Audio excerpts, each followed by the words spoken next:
nós somos tentados a louvar pessoas ou coisas. Na tentação de Cristo, é isso uma das 3 tentações. Naquelas registradas lá por Mateus, no seu capítulo 4. Uma das coisas, Satanás diz a Jesus: tudo isso te darei, se em troca prostrado me adorares. Quantas vezes nós somos tentados por causa de um emprego, por causa de uma oportunidade, por causa de uma casa, por causa de um dinheiro, por causa de um namorado ou uma namorada, de um marido ou da esposa, nós somos tentados a sucumbir a este pecado que é a idolatria. Às vezes, até cheios de boa intenção na igreja, nós louvamos pessoas, porque amamos as pessoas. Amamos o pastor Jorge e amamos de todo o coração. Mas jamais pode estar no nosso coração o olhar para ele e o louvá-lo, engrandecê-lo, tornar o nome dele notório. Rapaz, isso é engraçado. Na verdade não é engraçado, não, é triste. É engraçado de ser triste. Porque muitas vezes eu vou nas igrejas, não estou falando de igreja presbiteriana, não, viu, irmão? Às vezes eu vou nas igrejas, passando assim pela fachada, aí vejo que a foto do pastor é maior do que o tamanho da igreja. O nome do pastor está em letras garrafais, enquanto o nome de Cristo está lá no rodapé. Nós, na nossa igreja, não louvamos homens. Nós amamos os homens, amamos as pessoas, mas nós louvamos única e exclusivamente a Deus. Toda a honra e toda a glória seja ao Rei de Israel. Amém? Amém. Por isso, aproveitando que eu estou aqui embaixo, eu vou pregar aqui embaixo mesmo.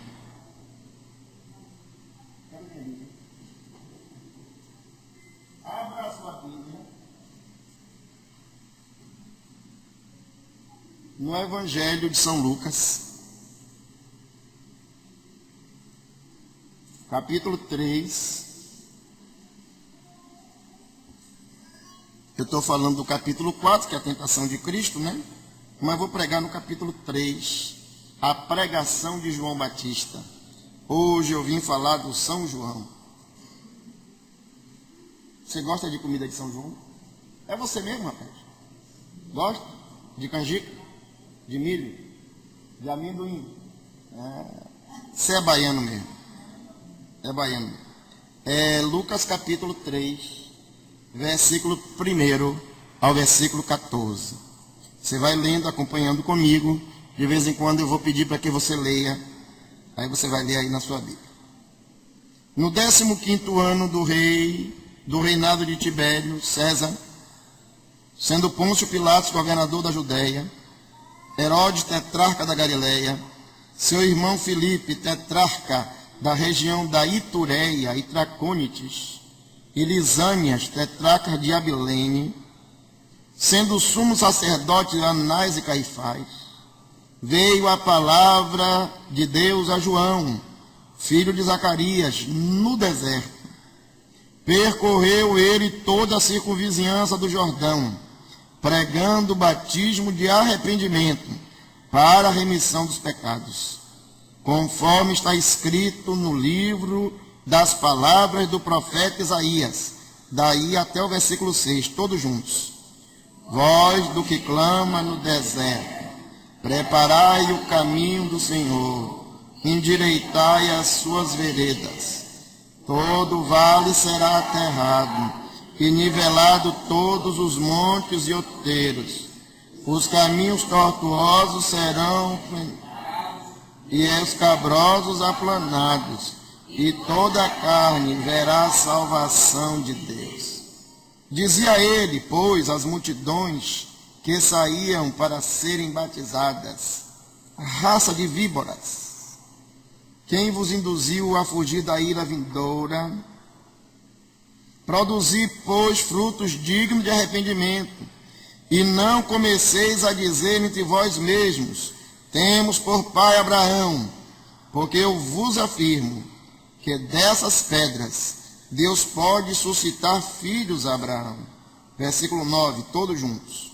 E também está posto o machado à raiz de toda árvore, pois que não produz bom fruto, é cortada e lançada no fogo.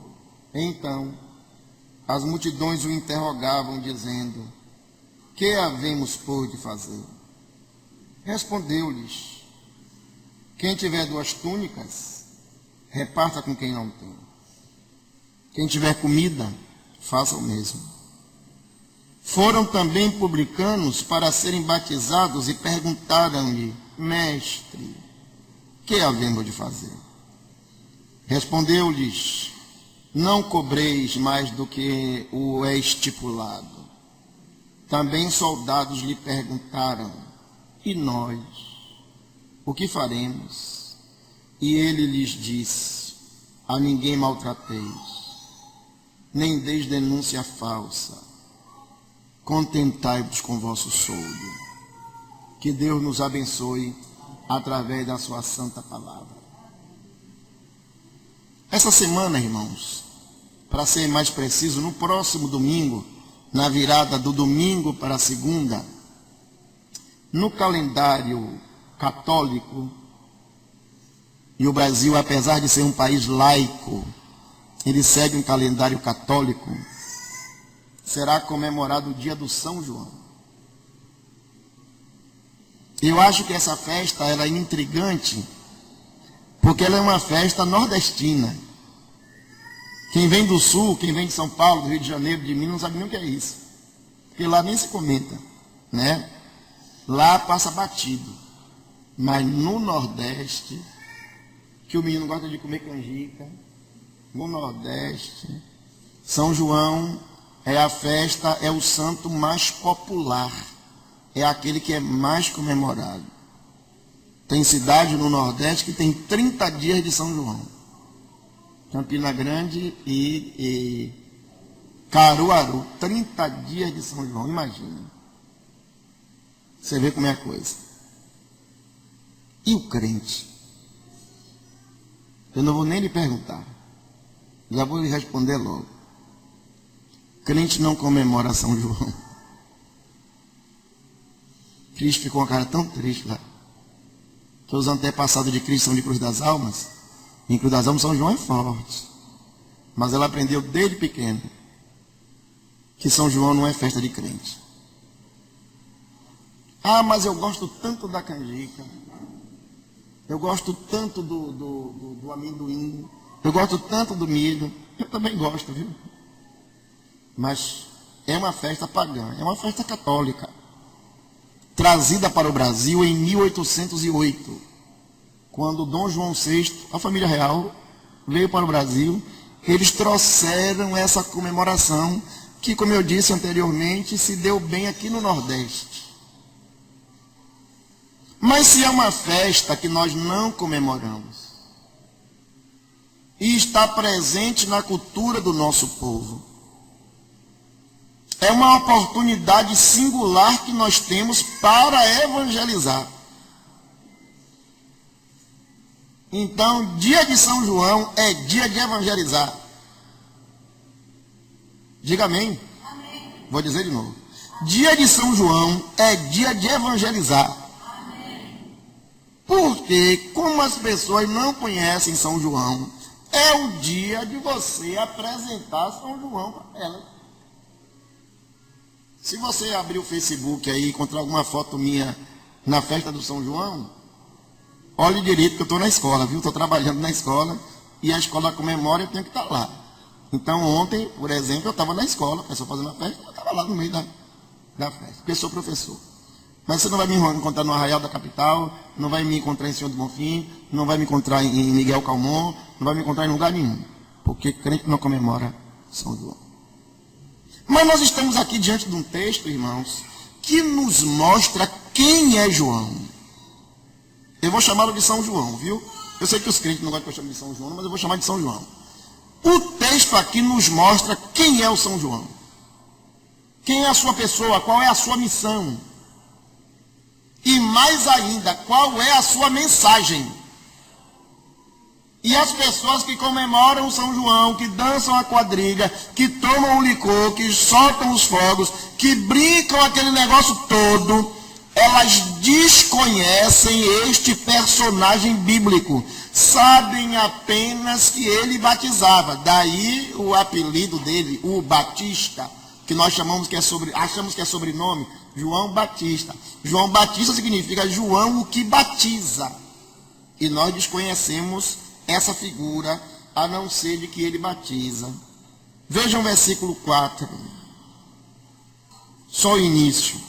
Voz do que clama no deserto. Vamos dizer de novo?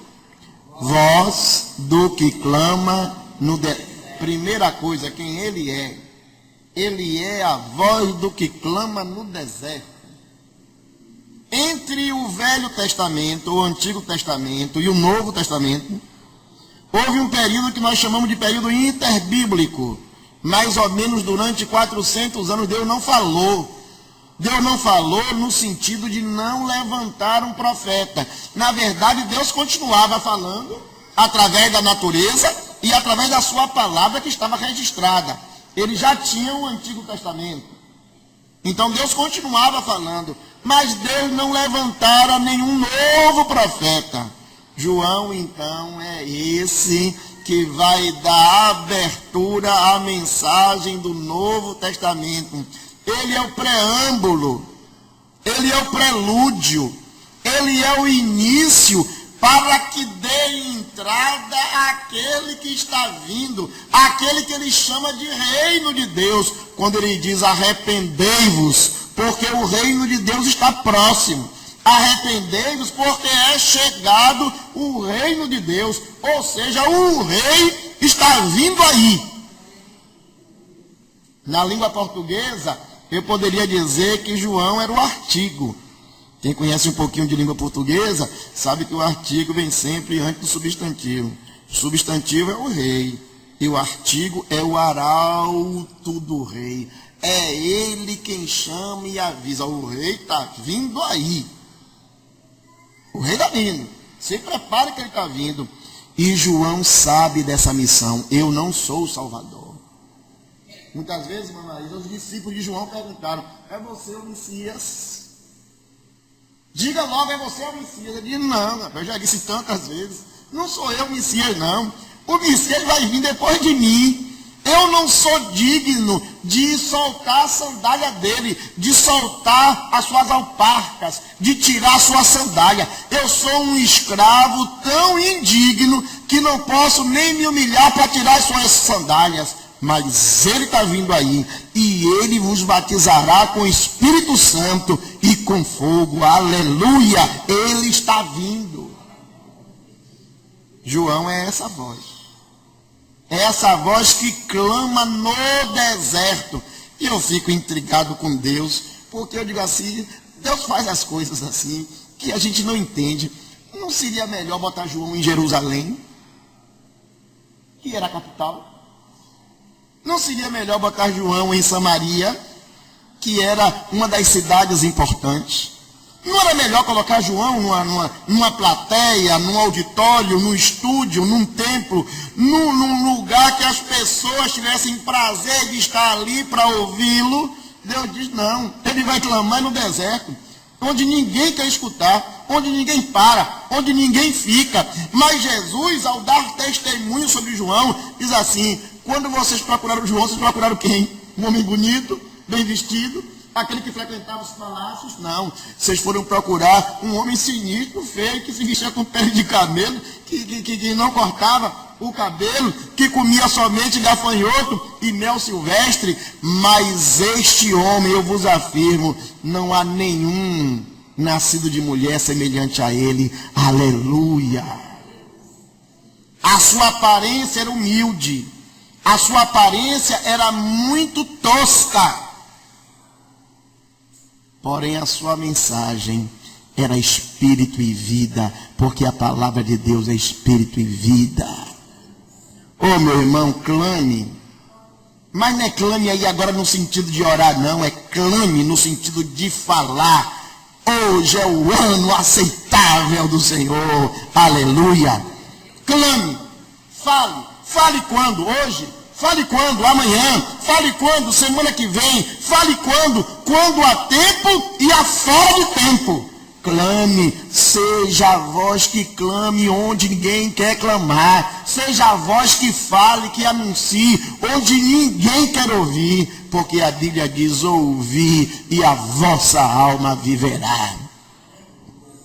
Muitas vezes eu estou pregando, e pregar na igreja é bom, porque as pessoas que estão aqui na igreja gostam de ouvir. Eu venho e quando termino o culto, alguém aperta a minha mão e diz assim: eu gostei, a mensagem foi bonita, tocou no meu coração. Ou alguém manda um WhatsApp para mim e diz assim: eu fiquei tão triste porque eu não fui, você foi pregar e eu não estava lá. Pregar na igreja, irmãos, é uma maravilha, mas o nosso grande desafio não é pregar na igreja. O nosso grande desafio é pregar no deserto, é pregar na escola, é pregar na faculdade, é pregar no trabalho, é pregar no ponto de ônibus, é pregar na feirinha, é pregar no condomínio, é pregar onde ninguém está disposto a ouvir a palavra de Deus. Mas eu digo novamente: ouvi e a vossa alma viverá.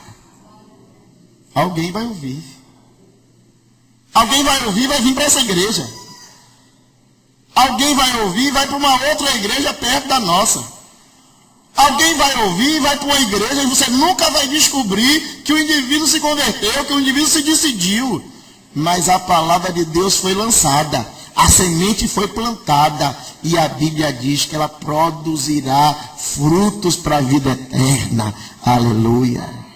Então pregue no São João, meu irmão, aproveite essa oportunidade. Ao seu chefe, ao seu colega, ao seu vizinho, ao seu amigo, ao seu familiar, anuncie. Esse é o ano aceitável do Senhor. Essa era a mensagem, esse era João, a voz do que clama no deserto. Mas qual era a sua mensagem? É intrigante isso. Outro dia, eu conversava com um crente, eu só converso muito com crente, e os crentes me trazem cada lições boas, lições ruins. E uma irmã me trouxe uma lição tão triste, assim: meu irmão, eu não suporto mais ir para essas igrejas que o pessoal fala do pecado. Tanta coisa boa para falar na Bíblia, das promessas, do Espírito Santo, das bênçãos, da vida eterna, do céu. E aí eu venho para a igreja e alguém fala de pecado, de miséria, de destruição, de castigo. Irmão, nós queremos o evangelho fácil, o evangelho falsificado, o evangelho bonito, mas estragado, porque faz mal, não alimenta a alma.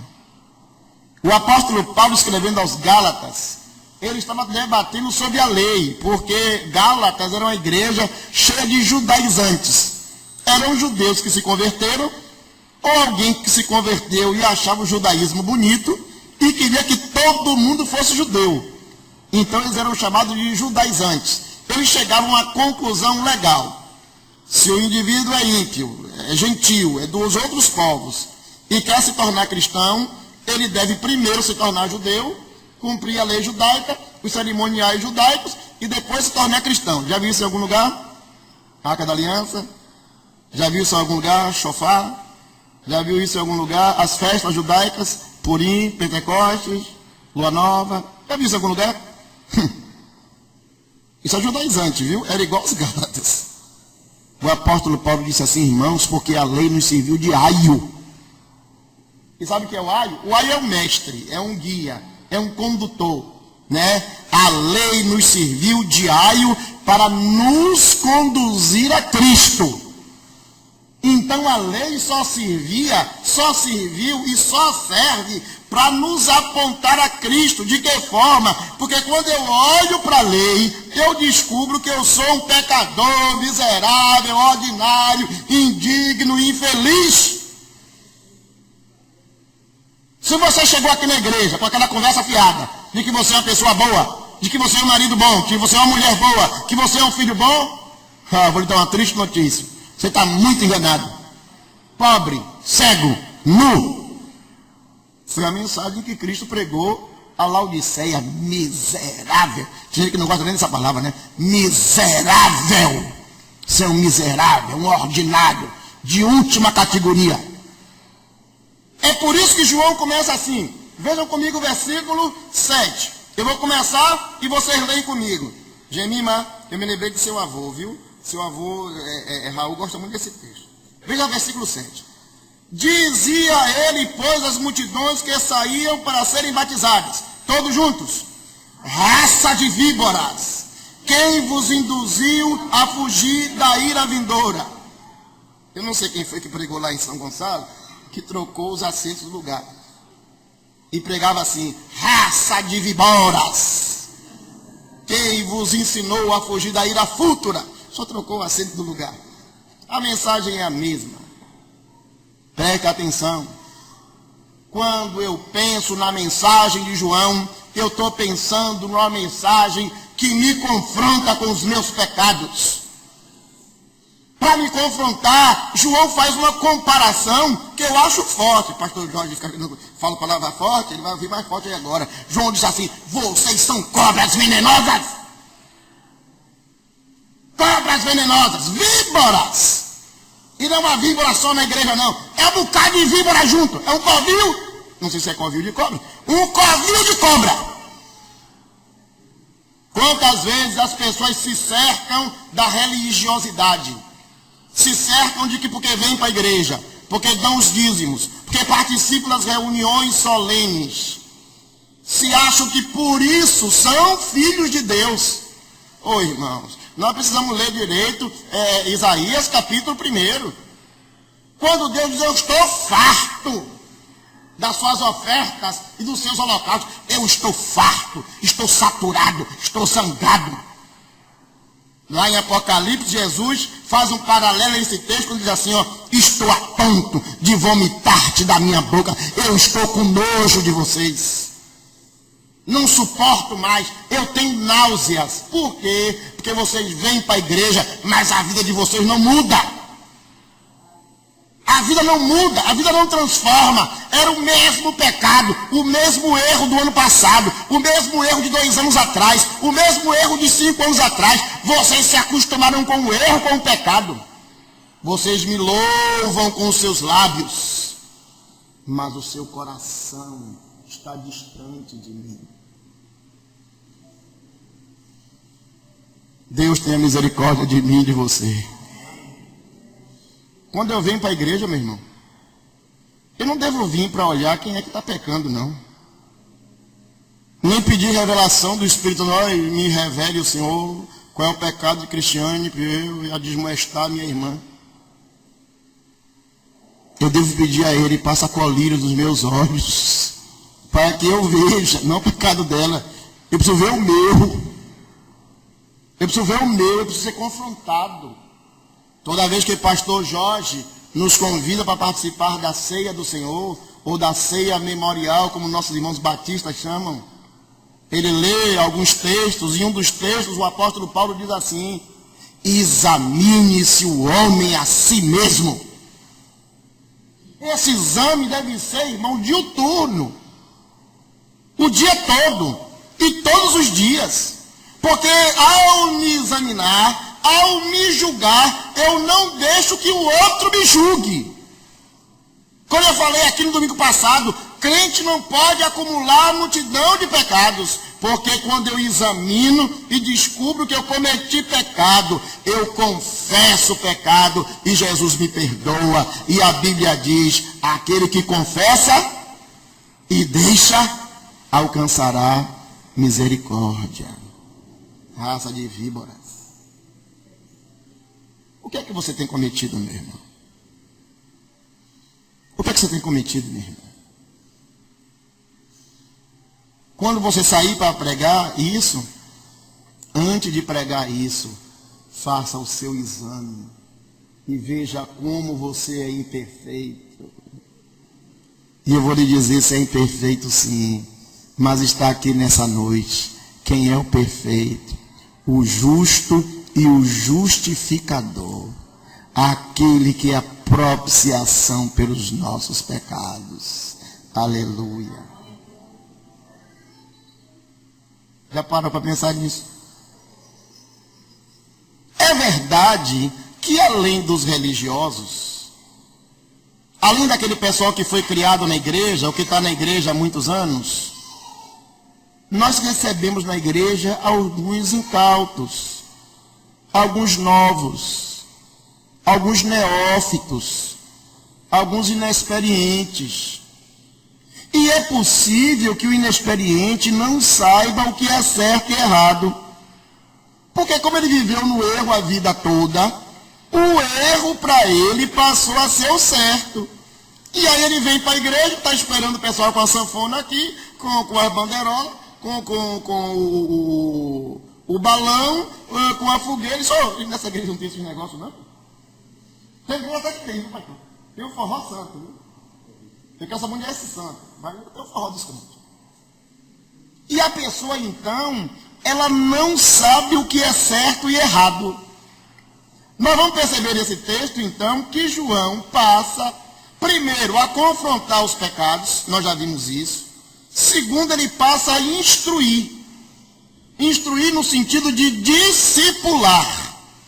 Eu vou lhe contando o que é certo. E você vai se corrigindo, deixando de fazer o errado e passando a ser certo. Alguém me disse outro dia, esse negócio de Deus e os mandamentos, Deus e as ordenanças, eu não acredito nisso. Deus não proíbe ninguém de fazer coisa nenhuma. Aí eu comecei a coçar a cabeça assim, no retinho do cabelo que tem, né? E perguntei assim, e os 10 mandamentos? Não, não, não, não. Aí eu disse, mas isso aí não é bem assim, não.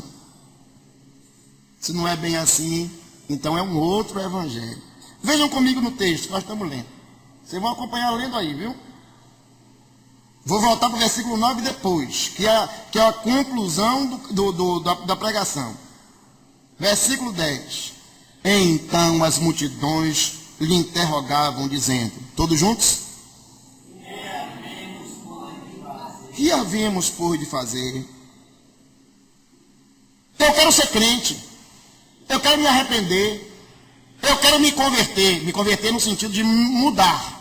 Na verdade é Deus que me converte, é Ele que me modifica, é Ele que me transforma, né? Eu vou aprendendo com Ele e vou me corrigindo.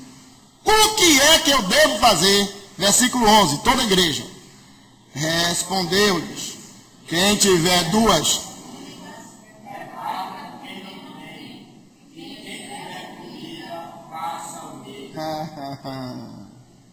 Domingo passado que eu tive aqui, eu falei para vocês sobre a greve dos caminhoneiros, né? A manifestação dos caminhoneiros. E aí foi um dos temas que nós conversamos durante a pregação. E irmão Paulo ainda puxou aquela questão da televisão que eu achei tão legal. Já apliquei em outra pregação minha, viu? Eu aprendo aqui e prego lá, viu? Aqui é bênção. Deus não é capitalista. Eu vou dizer de novo, quero que você diga amém se você crê nisso. Deus não é capitalista. Eu também não vim fazer propaganda do socialismo aqui não, viu? Deus não é capitalista. Porque no capitalismo, aquela ideia de meritocracia, eu trabalhei, eu estudei, eu tenho, eu conquistei, é meu, é meu, é meu, é meu. Essa ideia é capitalista. João diz que quem tem o coração de Deus não é capitalista. Quem tem o coração de Deus, ele reparte aquilo que tem. Ele distribui aquilo que tem. Então, se você tem 2 capas, pegue uma das capas e dê a quem não tem. E a mesma coisa em relação à comida. Se você tem comida em casa, reparta a comida com aquele que não tem. Então o dinheiro é muito prático.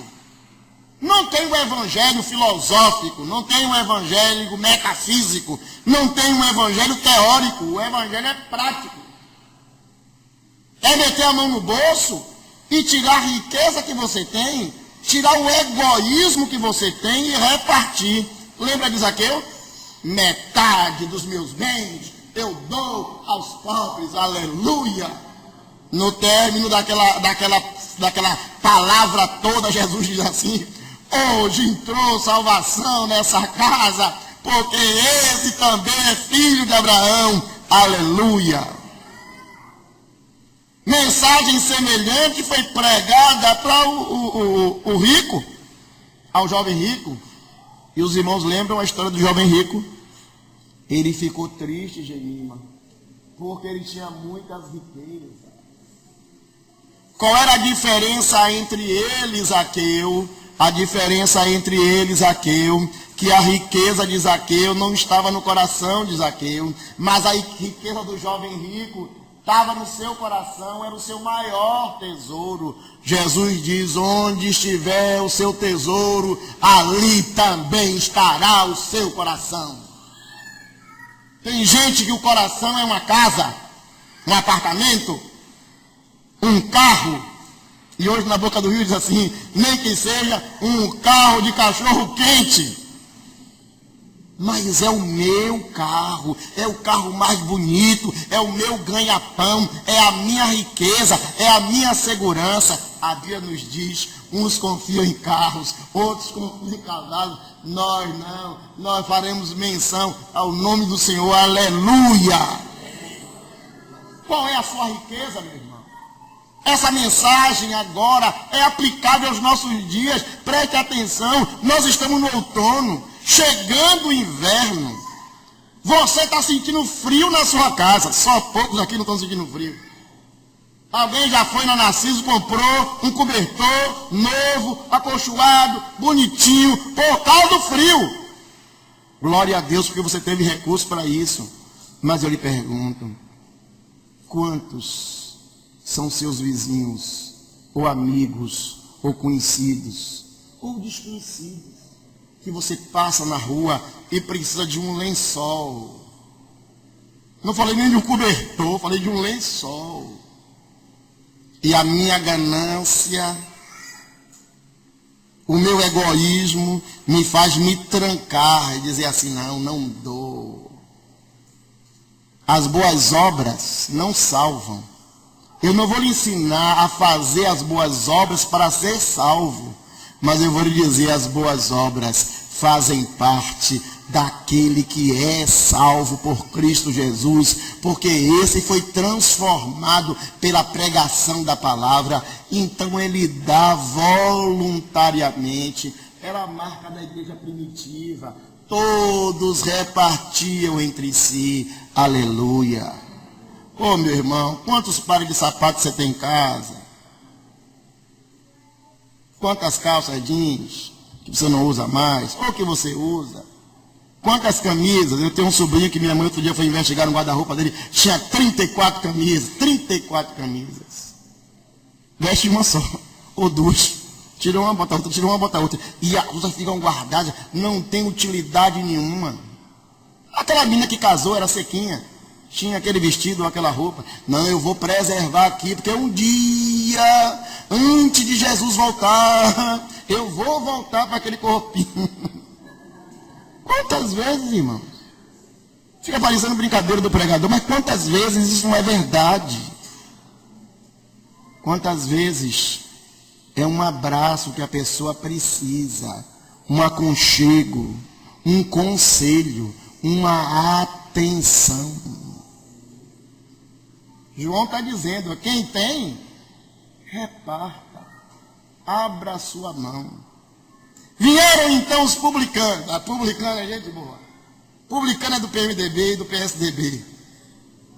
Publicano é cobrador de imposto, né? É carga tributária. Então, eles viviam da cobrança de impostos. É intrigante, porque diz a tradição, não diz a Bíblia não, diz a tradição. Quando César, o texto diz quem é César, quem é Tibérios, quando Tibérios colocava assim: paga 10 denários de imposto. Aí o publicano dizia: pague 10 não, pague 12. Porque 10 é do imperador, 2 é meu, né? Então se criou aquele mito, que pode ser verdade, do publicano ladrão, rico e ladrão, rico. Mas rico, não do seu trabalho, rico do roubo. Publicano não era pobre. Oh, Deus, tenha misericórdia. Entre os apóstolos havia um publicano, Mateus, cobrador de impostos. Era apóstolo. Jesus passou, ele estava igual esse menino ali, na caixa, tomando conta do dinheiro. Aí Jesus diz, vem! E Mateus largou tudo e veio, aleluia. Vieram então os publicanos, versículo 12, para serem batizados e lhe perguntaram, mestre, o que faremos? Versículo 13, todos juntos. Respondeu-lhes, não cobreis mais do que está estipulado. Obrigado, meu irmão.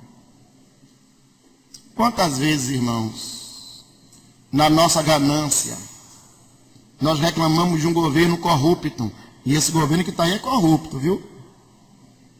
E o governo anterior do que esse também era corrupto, viu? E o governo anterior do que esse também era corrupto, viu? Não vem aqui para falar mal de ninguém e defender ninguém não, viu? Está todo mundo na mesma panela. Mas quantas vezes nós reclamamos de um governo corrupto? E nós somos tão corruptos ou mais corruptos do que o governo. Aquele exemplo que Paulo deu semana passada foi perfeito. O irmão sabe que o outro está passando necessidade. Aí diz assim, me venda a sua televisão de 3 mil por 500 conto. Você não quer comprar um remédio? Quer dizer, eu enriqueço em cima da miséria do outro, em cima da necessidade do outro. Já pensou nisso? E muitas vezes, irmãos, esse sou eu, essa é você. Nós falamos mal do governo, mas extorquimos, fazendo gato de luz em casa, gato de água. Usamos o Salvador Card, que é pessoal e intransferível. Usamos de um para o outro, de um para o outro, de um para o outro. São pequenas corrupções, são pequenas coisas. Mas nós queremos que o presidente seja honesto. Queremos que o ministro seja honesto. Queremos que o deputado seja honesto. O pastor Everaldo teve uma experiência lá em 2 de julho. Eles estão querendo construir uma quadra de esportes e tal. E alguém, um engenheiro, se aproximou e falou, pastor, deputado fulano de tal, vem e constrói isso aqui, o senhor fique tranquilo. O pastor Everaldo falou, rapaz, eu vou fazer propaganda de deputado aqui na igreja, trazer o deputado para falar aqui no púlpito. Ele falou, não, pastor, não sai desse tempo, pastor. O deputado não vai vir aqui não, o seu púlpito é sagrado.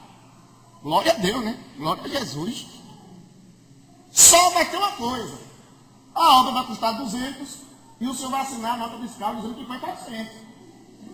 Mas o deputado não vai vir aqui não, porque seu púlpito é sagrado.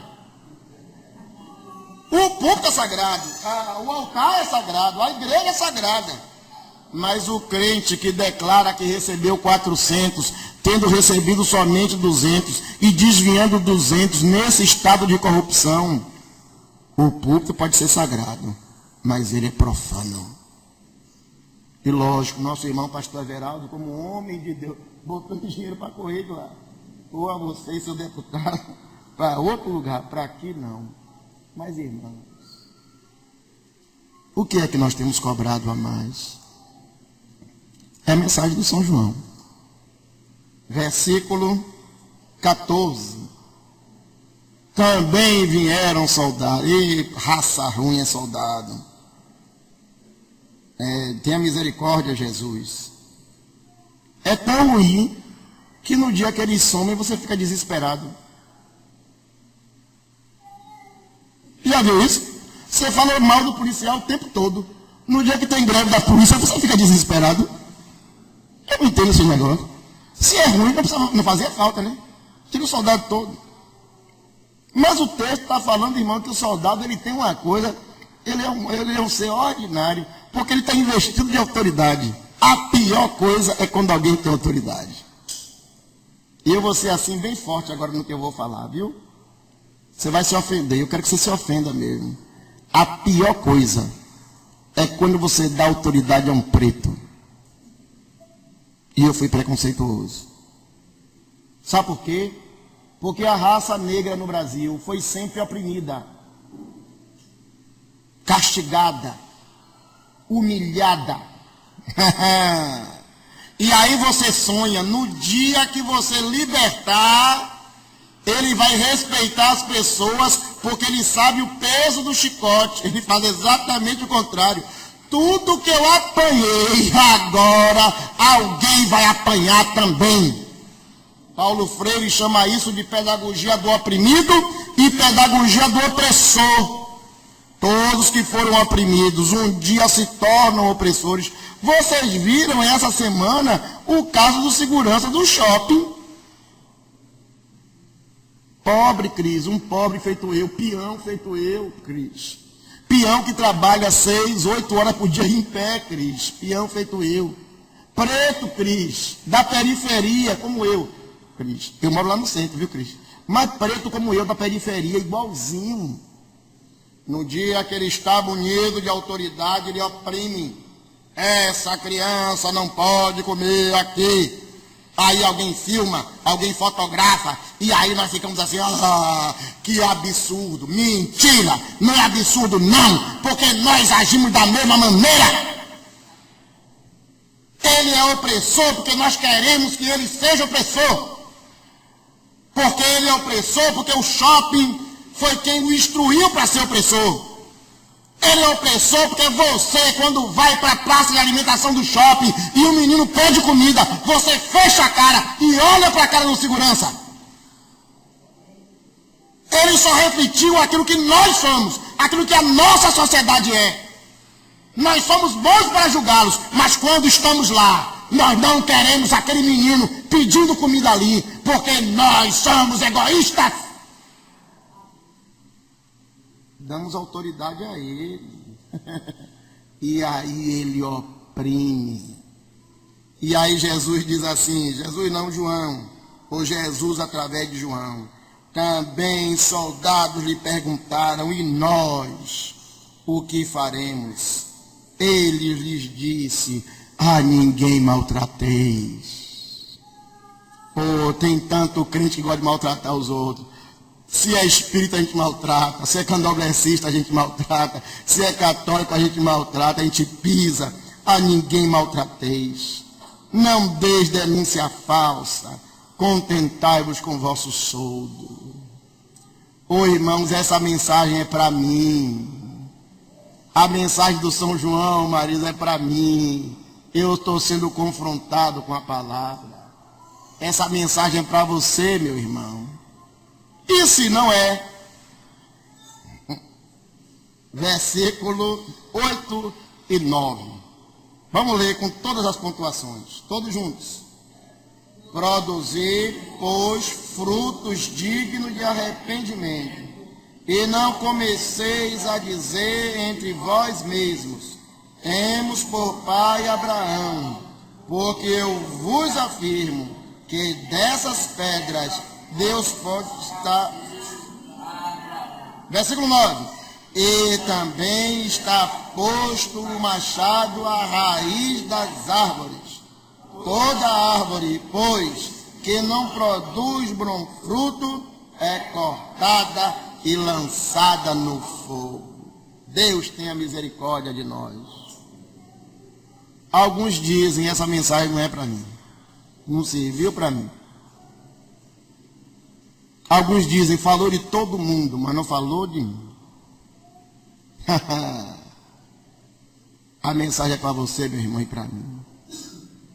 Produzir, pois, frutos dignos de arrependimento. Você é arrependido? Você é convertido? Você tem o Espírito Santo dentro de você? Você recebeu Cristo como Salvador da sua vida? Então comece a praticar o Evangelho e a mostrar frutos dignos de arrependimento. Assim, aquele que está em Cristo, nova criatura é. As coisas velhas já passaram, eis que tudo se fez novo. Se você é convertido, você precisa ter uma outra atitude. Você precisa demonstrar isso através dos frutos do arrependimento. Se não, você vai conhecer a fogueira do São João. E sabe qual é a fogueira do São João?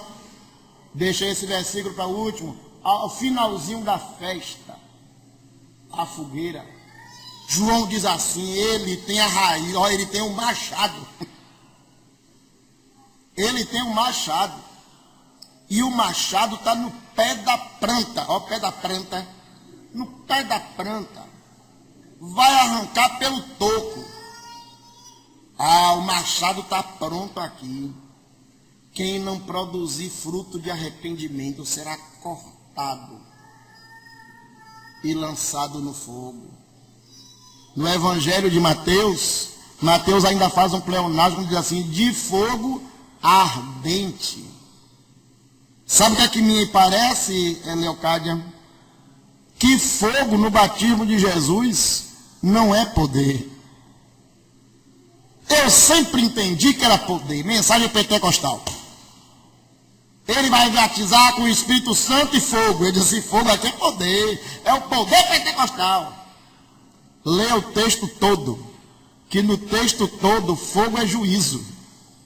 Juízo no sentido de que Deus trará juízo à terra contra os homens desobedientes. Ao ouvir a mensagem, ou o indivíduo recebe o Espírito Santo, o perdão e a misericórdia de Deus, ou ele vai receber fogo, e lá o fogo nunca se apaga. Hoje é o dia aceitável, hoje é o dia do arrependimento, hoje é dia de voltarmos ao Senhor, porque o seu reino está próximo. Aleluia, que Ele nos abençoe.